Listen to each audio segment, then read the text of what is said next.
Well, every time someone says Real ID, there's like a low thrum of anxiety. Do you have it? Do you not? When do we need it by? The Real ID day is coming. May 7th is the date, or else you won't be able to fly domestically. Joining me now is Ben KOMENKUL. He's a travel expert and writes a newsletter, Ben's Big Deal. This is a big deal, Ben. Thanks for coming in. Great to have you. Thank you. It is a big deal. It really is. Well, okay, so Real ID, I have to say that the other day my wife was like, I have to go get a Real ID. And she went to the DMV, she waited in line. Turned out she had one all along. So first and foremost, just help people figure out if what they have in their pocket is a Real ID. Yeah, so the way you can tell if it is a Real ID is that there will be a star in the top right-hand corner. Easy as that. Yes, it's just as simple as that. It's Okay. either a gold star, black star. Sometimes in California, it's a bear with a star. Oh, wow. Okay, so and if you don't have the Real ID, we're showing people right there, if you don't have the Real ID, if you don't have that bear with the star, what happens to you starting May 7th? So starting May 7th, TSA, when you're going through any federal building that requires it, or if you're going through the airport, you're going to need to have a star on there. If you don't have it,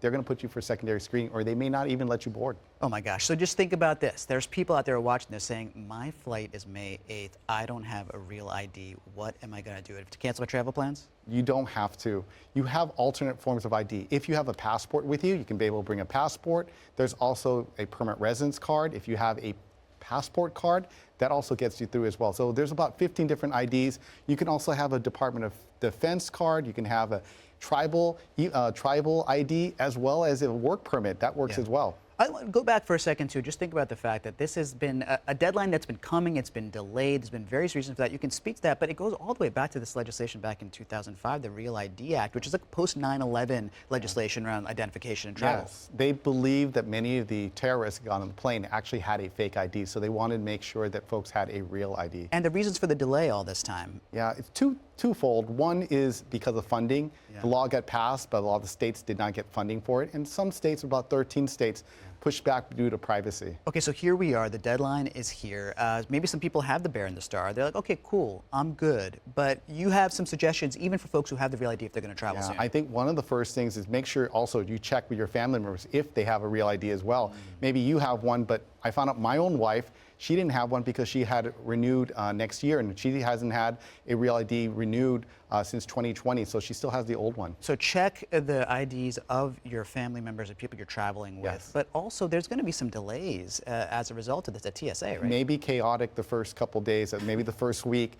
May the 7th will be the day that they enforce it. That means that even if you have one, potentially 20% of the people in front of you do not have one, and that's going to cause an extra 30 minutes to an hour delay. Not many days until May 7th, so should people just rush the DMV? Will they take all comers at this point? Yeah, the DMV just said yesterday that they are getting a lot, maybe 2 to 3 hour wait right now. So because of that, if you already have another federal approved document, like a passport card, make sure you bring that secondary form of ID instead of your old ID. And Ben, I just want to leave you with this. I just saw the TSA said that about 19% of Americans don't have the underlying documents to get themselves a Real ID. What do we do? Yeah, so you're going to need some type of documentation. To get a Real ID, you actually need to have a birth certificate, have 2 forms of your residence, as well as a social security number. So you're going to need to have that in order to get a Real ID. As you can see, all this is a big deal, and obviously Ben understands it all. The newsletter is called Ben's Big Deal. Ben KOMENKUL, thank you so much for coming on. There's lots more to talk to you about, but this is very helpful, I think, for people out there who need some real talk about their ID. Thank you very much for having me. Appreciate it. Thank you so much. Ben's Big Deal,